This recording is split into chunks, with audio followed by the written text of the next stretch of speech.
বর্ষা মৌসুম শুরুর আগে দৌলতদিয়া অংশে দেখা দিয়েছে পদ্মার তীর ভাঙন। দৌলতদিয়া ফেরিঘাটের আশপাশে প্রায় 350 মিটার এলাকা এরই মধ্যে হারিয়ে গেছে নদীগর্ভে। আতঙ্কে দিন কাটছে নদী পাড়ের বাসিন্দাদের।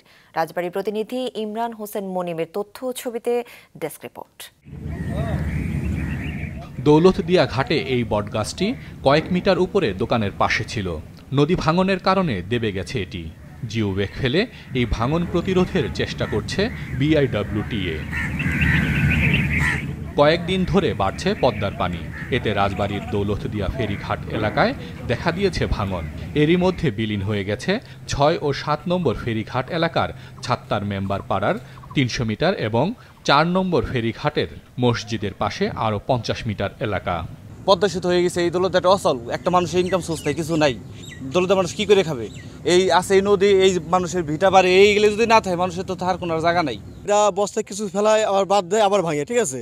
তো এই অবস্থা আমরা বাড়ি করে একবার ভেঙে যাই, আবার তুলি। আমাদের এইটুক দাবি যে আমাদের নদী শাসনটা করে দিলে আমরা গরিব মানুষ যাতে কোনো রকম ডাল ভাত খাওয়া বাইচে থাকতে পারি। বর্ষা মৌসুম শুরুর আগেই ভাঙনের মুখে পদ্মাপাড়ের বাসিন্দারা। বর্ষার কথা ভেবে আতঙ্কে দিন কাটছে নদীপাড়ের বাসিন্দাদের।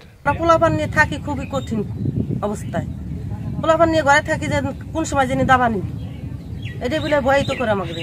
আমার নাই কামাই সুত নাই স্বামী, আমার আছে একখান কুইরে নদীর পর থাকি আমরা ব্যাঙ্গে যাইতে যাই চলেই গেছে, খালি আমরা পাঁচলি পাইছি না তালেই আছি। আমার কোকেলি বাড়ি করবো, কোন ঠিকানা নাই, আমার কোন জায়গা অবস্থা কিছুই নাই।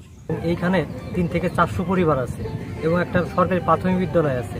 বারবার এই নদী ভাঙনের কারণে আমরা কিন্তু এই 300-400 পরিবার আমরা নিঃস্ব হয়ে যাচ্ছি। যখন ভাঙন শুরু হয় তখন তাদেরকে দেখা যায়, আর শুকনা মৌসুমে যখন ছোটখাটো বিপদ কিংবা বস্তা যখন ফেলানোর দরকার তখন তাদেরকে দেখা যায় না। ভাঙনে গত কয়েক বছরে দৌলতদিয়ার 7টি ফেরি ও লঞ্চ ঘাট নদীতে হারিয়ে গেছে। এখনও 1, 2, 4 ও 6 নম্বর ফেরি ঘাট স্থাপন করতে পারেনি বিআইডব্লিউটিএ।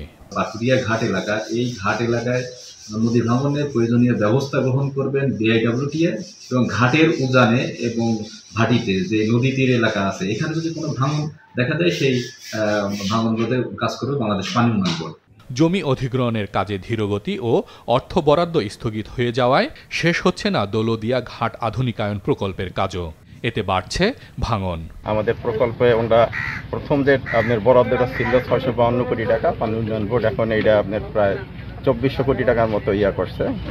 কম বেশি হইতে পারে, তারা একটা এস্টিমেশন দিছে যে এই কাজ করতে এখন এই টাকা লাগবে। আমরা প্রকল্পের এইটা করতেছি আর এডিপি তৈরি করে আপনার মন্ত্রণালয়ের মাধ্যমে আমরা এখানে পাঠাবো। শুকনো মৌসুমে নদীর তীর রক্ষার কাজ হলে ভাঙনের মুখে পড়তে হয় না নদীপাড়ের বাসিন্দাদের। এর জন্য সংশ্লিষ্ট প্রতিষ্ঠানের গাফিলতিকে দায়ী করছেন তারা। মাছরাঙা নিউজ ডেস্ক।